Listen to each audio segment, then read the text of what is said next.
من فترة بلشت بشغل جديد، وهذا الشغل هو عبارة عن جواكت رسمية، ورشة بتصنع جواكت رسمية، أو بالأصح معمل فيه 100-150 عامل. ولكن أكتر شي لفت نظري بنت كانت تشتغل جنبي. هل راح تفكروا إنه القصة رومانسية؟ لا، البنت كانت تقريبا عمرها 15 سنة، وكانت شايلة آيفون 17 برو ماكس. هون أنا انصدمت صدمة العمر. بطلع إنه يا الله، شلون عمرها 15 شايلة آيفون 17؟ يعني حتى رياضيات ما بتصير. هلا راح تقلي إنه إيش بك ضاقت عينك على الايفون؟ لا يا زلمه، مالي مهتم، بس قاعد عم بتخيل شلون بهالعمر وقدرت تشتري هيك تليفون. رح تقلي عادي، اهلها بكون اشتروا لها اياه. تمام، اذا اهلها بيقدروا يشتروا لها ايفون 17 برو ماكس، ليه عم شغلوها وعمرها لسه 15 سنه؟ خليها تدرس، قعدوها بالبيت. فهون الموضوع اللي كان غريب. فقعدت افكر شلون القصه ممكن تكون صارت. هل هي جمعت حقه واشترته، ولا اهلها اشتروا لها اياه؟ اذا اهلها اشتروا لها اياه، فيا اما ابوها ما بيعرف يبازر، يا اما ما بيعرف يربي.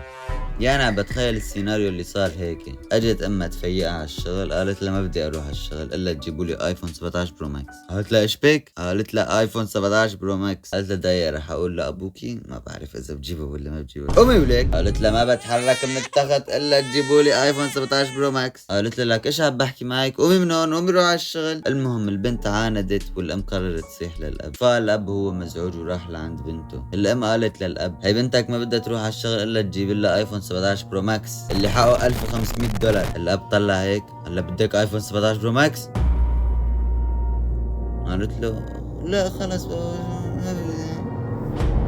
هلا خذي هي ايفون 17 برو ماكس. وهون الغلط تبع الاب. لو كان بيعرف يبازر، كان البنت قالت له بدي ايفون 17 برو ماكس، اجى قال له خلينا على 13. قال له لا بابا بدي 17 ولا 12. قال له بابا 15.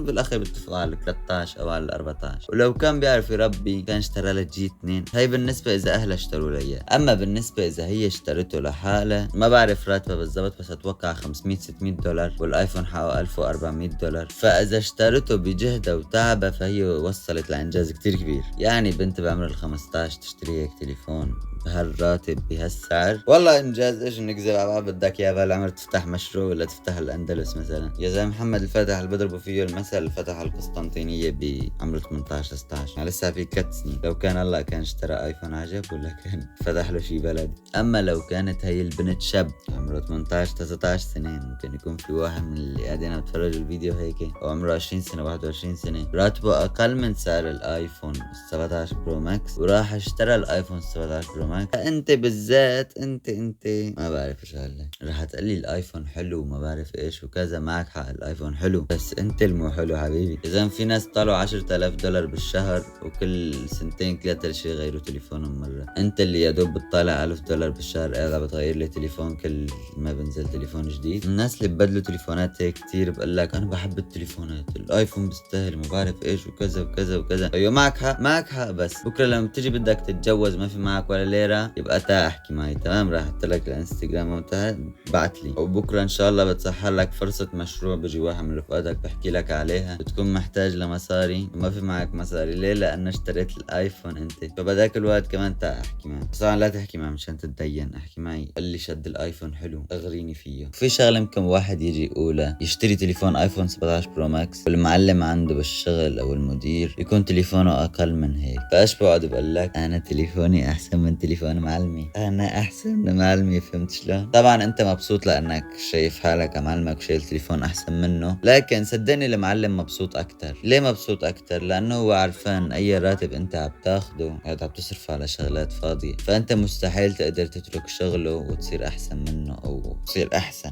بشكل عام. ما رح تصير احسن. بالنهايه التليفون انت عم تدفع حقه 1000 ولا $1500 ولا الله اعلم كم، بعد سنه ولا سنتين قيمته رح تنزل للنص.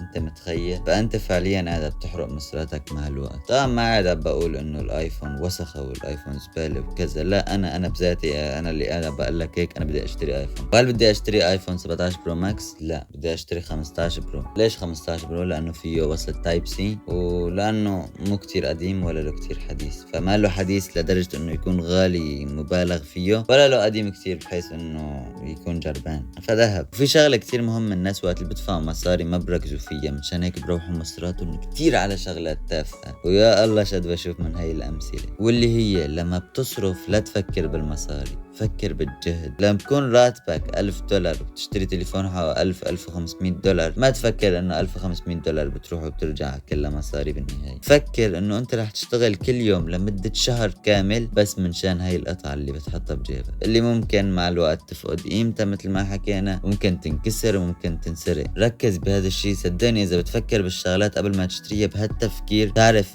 انت ايش قاعد عم بتسوي بحياتك. واحدة من خطط الشركات الكبيرة اللي منوقع فيها هي انه بتخليك تحس انه قيمتك مربوطة بالتليفون اللي انت شايله. يعني وقت بتشوف واحد شايل تليفون جربان بتقول عنه فقير، وقت بتشوف واحد شايل تليفون غالي بتقول عنه اوف لا هاد ما راجل. طيب اذا انت كنت بدك تشتري نظرة الناس انه يشوفوك هيك شخصية كبيرة روح اشتري، بس اذا كان بدك تشتري الحياة اللي الناس ينجبروا اصلا يكونوا عمال عندك لا تشتري، روح جمع افتح لك شيء بزنس. واصلا غلط كبير انك تاخد قيمتك من التليفون اللي انت شايله، لانه اذا اخذت قيمتك منه فانت عم تعترف انه هو قيمته اعلى منه. اذا كنت شايف انه تليفونك قيمته اعلى منك بدور لك على شي دكتور نفسي، فهمت شلون؟ واذا بتفكر فيها نحن وصلنا لعصر كتير منيح والتليفونات فيه كلها حديثة. يعني اذا بتشتري تليفون ب400 ولا $500 بقدم لك 90% من الخدمات اللي رح يقدمها تليفون حقه 1000 أو $1500. الفرق هي مجرد اسماء وبعض الفروقات الصغيرة. فاذا انت ما كنت محتاج 100% لهذا التليفون فلا تخلي الشركات يضحكوا عليك وتشتريه. طبعا انا كلام ما موجه لكل الناس، كلامي موجه للناس اللي ما في معهم مصاري كتير واللي عمرهم صغير، لانه هذا الكلام اللي عم بقول لك يا اما رح تاكل كف من الحياة وتتعلمه يا ما تسمع النصيحة من هلا. وللناس اللي عمرهم من 15 سنة